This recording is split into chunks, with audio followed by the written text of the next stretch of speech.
Assalamualaikum warahmatullahi wabarakatuh. Selamat siang anak-anak.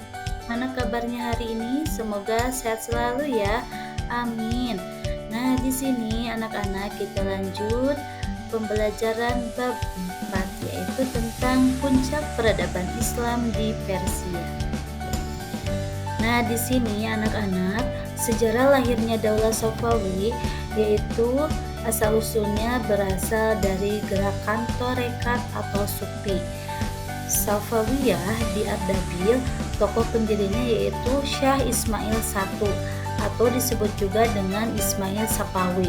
Pada tahun 1500 Masehi, mazhab resminya yaitu penetapan Syiah Imamiyah sebagai mazhab negara. Nah, anak-anak, masa kejayaan dan puncak peradabannya ada strategi dan kebijakan Syah Abbas ya. Di sini ada 3 poin. Yang pertama yaitu tokoh kunci kejayaan yaitu pada masa pemerintahan Syah Abbas I pada tahun 1588 sampai 1629 Masehi. Nah, yang poin kedua, reformasi militer yaitu pembentukan gulam atau tentara budak yaitu untuk memperkuat militer dan mengatasi pengaruh Qizilbash. Nah, yang ketiga yaitu pemindahan ibu kota. Nah, dari Tabriz ke Isfahan atau kota indah di dunia. Selanjutnya yaitu perkembangan ilmu pengetahuan dan intelektual. Nah, di sini ada 2 ya. Yang pertama yaitu pusat pembelajarannya. Nah, pembangunan sekolah, madrasah, dan masjid sebagai pusat ilmu.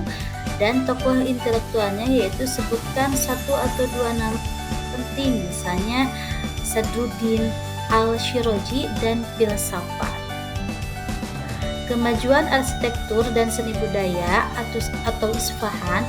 Di sini ada 3 poin. Yang pertama seni bangunannya. Nah, termasuk ke dalam masjid-masjid monumental atau Masjid Syekh Lutfallah dan Istana Ali Khaufur. Dan yang kedua yaitu kerajinan khas. Nah, kerajinan khasnya yaitu perkembangan kerajinan tangan seperti karpet atau permadani dan seni lukis miniatur. Yang ketiga yaitu Maidan Imam. Nah, di sini sebagai kompleks arsitektur utama di Isfahan. Nah, sekarang faktor kemunduran dan faktor penyebabnya. Ada dari faktor internal kemundurannya. Yang pertama, kelemahan raja pasca Abbas I. Kenapa? Karena gaya hidup mewah, pengangkangan putra mahkota, dan kurangnya kompetensi. Dan yang kedua yaitu konflik internal, yaitu perebutan kekuasaan dan korupsi di lingkungan istana. Nah, selanjutnya yaitu ada faktor eksternal juga dari serangan musuh. Yang pertama yaitu konflik dengan Daulah Utsmani atau dengan perang berkepanjangan yang menguras sumber daya. Dan yang kedua yaitu serangan bangsa Afgan, yaitu pengepungan dan jatuhnya Isfahan pada tahun 1722 Masehi mengakhiri kekuasaan Daulah Safawi.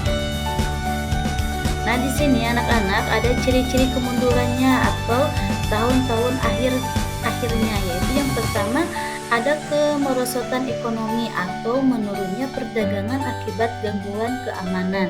Dan yang kedua yaitu ketergantungan militer yang lemah karena ketergantungan pada pasukan asing. Nah, alhamdulillah materi bab 4 ini sampai di sini. Kesimpulannya yaitu ada nilai-nilai ibrah dari Daulah Safawi. Yang pertama, hikmahnya yaitu pentingnya kepemimpinan yang kuat dan stabil.